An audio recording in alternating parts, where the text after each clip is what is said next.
కలియుగ పురుషుడు దివాకరం, కలియుగ మహాపురుషుడు దివాకరం, క్యాషియర్ దివాకరం, దయామయుడు దివాకరం, కరుణామయుడు దివాకరం, దయామయుడు దివాకరం.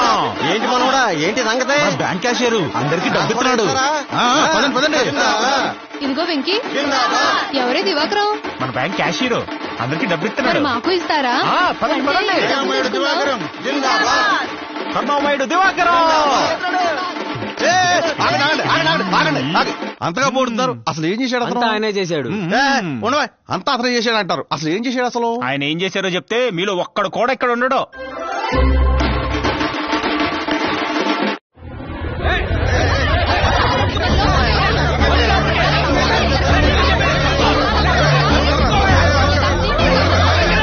ఆగండి, ఎందుకలా చెప్పుకొని వస్తున్నారు? ఈ రోజు బ్యాంకులో రుణమాఫీలే లేవే. రుణమాఫీ కాదండి, ఫ్రీగా డబ్బులు ఇస్తున్నారనే వచ్చాం. ఎరా డబ్బులు ఫ్రీగా ఇవ్వడం ఏంటి? ఎవరిచ్చారు? అదేనండి మీ క్యాషియర్ దివాకరం. ఏయ్, నువ్వు వెళ్ళి దివాకరాన్ని పిలు. Okay sir. దివాకరం గారు, మేనేజర్ గారు పిలుస్తున్నారు మిమ్మల్ని. సార్. ఏంటా దివాకరం, మన బ్యాంకు డబ్బులు ఫ్రీగా పంచుతానన్నావా? నేనెందుకు పంచుతాను సార్, నాకేం అవసరం?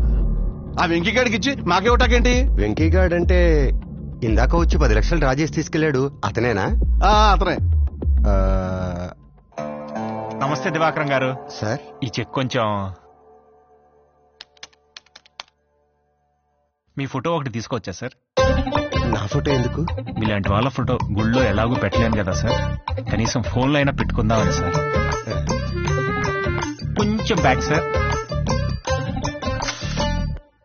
అది అతని డబ్బు, అతను తీసుకెళ్లాడు, నేనివ్వడం ఏమిటి? మాట మార్చుకో. ఒకడికి ఇచ్చి మిగతా మీరు నొక్కేద్దాం అనుకుంటున్నారా? అబ్బా, వాడెవడో మిమ్మల్ని పిచ్చోళ్ళని చేసి ఇక్కడికి పంపాడు. వెళ్ళి వాడిని అడగండి. పదండి, వాడి సంగతి చూద్దాం. పదండి.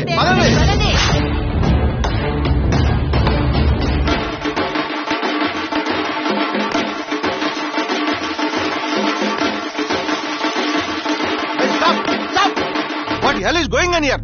బుద్ధుందా? వాడేమో దేవుడా లీడరా? వాడికి చింత బదులు కొడుతున్నారు. రే, నీ డబ్బులు నీకు ఇచ్చినోడికి పాలాభిషేకం చేస్తావా? సిగ్గుందా నీకు? ఒరే, మరి ఇదే పని నువ్వు చేసినప్పుడు? నా డబ్బులు నాకు ఇచ్చినోడికి నేను ఎప్పుడు పాలాభిషేకం చేశానా? గుర్తు తెచ్చుకో.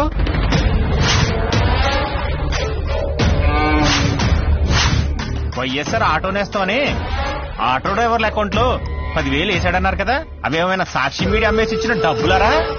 కాదండి. మరి పాలాభిషేకం చేసావు.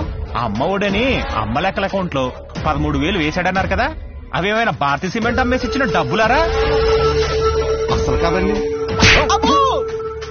పాలాభిషేకం చేసావు. రైతు భరోసాని రైతుల అకౌంట్ లో 7,000 వేసాడన్నారు కదా, అవేమైనా లోటస్ పాండ్ ప్యాలెస్ అమ్మేసి ఇచ్చిన డబ్బులరా? పాలాభిషేకం చేశానా? ఒరే, భారతీయ సిమెంట్ బస్తా ధర ఎంతరా? 400 అండి. అది ఎవరికైనా ఫ్రీగా ఇచ్చాడా? ఇవ్వలేదండి. మరి సాక్షి పేపర్ రేట్ ఎంతరా? 6 రూపాయలండి. అది ఎవరికైనా ఫ్రీగా ఇచ్చాడా? ఇవ్వలేదండి. 6 రూపాయల పేపరే ఫ్రీగా ఇవ్వనోడు, సొంత చెల్లిని తల్లినే బయటికి తరిమేసినోడు, సొంత బాబాయినే గొడ్డలతో వేసేసినోడు ఫ్రీగా డబ్బులు ఇచ్చాడని పాలాభిషేకాలు చేస్తారా? నందమూరి కుటుంబం చనిపోయిన బసవతారకమ్మ పేరు మీద క్యాన్సర్ హాస్పిటల్ కట్టించారు. ఎందుకు? పేదలకు వైద్యం అందించడానికి. నారా భువనేశ్వరి చనిపోయిన తన తండ్రి పేరుతో ఎన్టీఆర్ ట్రస్ట్ పెట్టింది. ఎందుకు?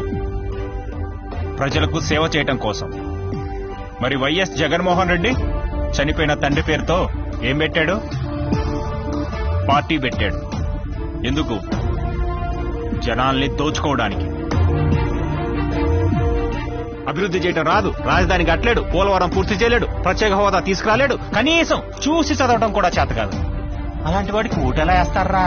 ఫ్రీగా డబ్బులు ఇస్తా ఉన్నారని. రే సీను, నువ్వు రోజు మందు అవుతావే, ఆ మందు క్వార్టర్ రేటు గతంలో ఎంత ఉండేదిరా? 80 రూపాయలండి. మరి అదే మందు ఇప్పుడు ఎంతరా? 200 అండి. ఎంత పెరిగింది? 120 రూపాయలండి. అంటే నెలకి ఎంత పెరిగినట్టు? 3,600 అండి. మరి ఏడాదికి ఎంత పెరిగినట్టు? 43,200 అండి. మరి 5 ఏళ్లలో ఎంత పెరిగినట్టు? 2,16,000 అండి. అయ్య బాబోయ్, చూసారా? ఈ విధంగా పెట్రోల్, డీజిల్, ఇసుక ధరలు, బస్ ఛార్జీలు, ఇంటి పన్ను, ఆస్తి పన్ను, చెత్త పన్ను, రోడ్ ట్యాక్స్, ఫైబర్ నెట్ ఛార్జీలు, ఆ ఛార్జీలు, ఈ ఛార్జీలు అని ఇలా పెంచినవన్నీ లెక్కేసుకుంటే ఈ 5 ఏళ్లలో ఒక్కో కుటుంబం నుంచి దోచుకున్నది అక్షరాల 10 లక్షల రూపాయలు. కానీ కుటుంబానికి నవరంధ్రాలు అనే పేరుతో ఈ 5 ఏళ్లలో మనకిచ్చింది 1 లక్ష రూపాయలు. అంటే 10 లక్షల రూపాయలు మన దగ్గరే మింగి 1 లక్ష రూపాయల ముష్టి మనకిచ్చి నేనే దేవుణ్ణి అంటున్నాడు. అలాంటి వాడికి మీరు పాలాభిషేకాలు చేస్తున్నారు. మీకు తెలుసా మన రాష్ట్రం మీద 13 లక్షల కోట్ల అప్పు ఉందని? అదంతా ఎవరు చేశారు? ఎవరు కడతారు?